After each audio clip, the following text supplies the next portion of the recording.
শুকরিয়া আদায় করছি আল্লাহ সুবহানাহু ওয়া তাআলার নিকট, যিনি আপনাকে এবং আমাকে ইহসান করেছেন।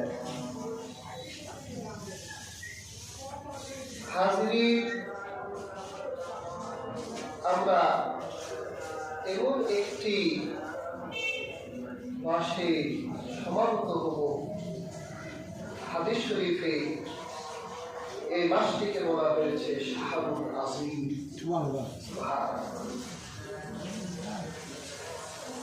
শাহরুল মুবারক, বরকতের মাস, শ্রেষ্ঠ মাস।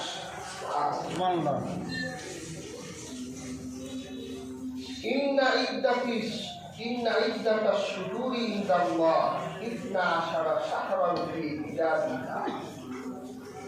আমার আল্লাহর কাছে গণনা করার মাসগুলো কিতাবে লেখা আছে 12টা। যেদিন থেকে আল্লাহ আকাশ এবং জমিন সৃষ্টি করেছেন সেদিন থেকে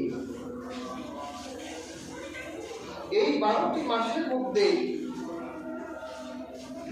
রমজান মাসকে বলা হয়েছে শ্রেষ্ঠ মাস, শাহরুল আজিম, শাহরুল মুবারক। রমজান শ্রেষ্ঠ হলো কেন? একটা প্রশ্ন আসে না?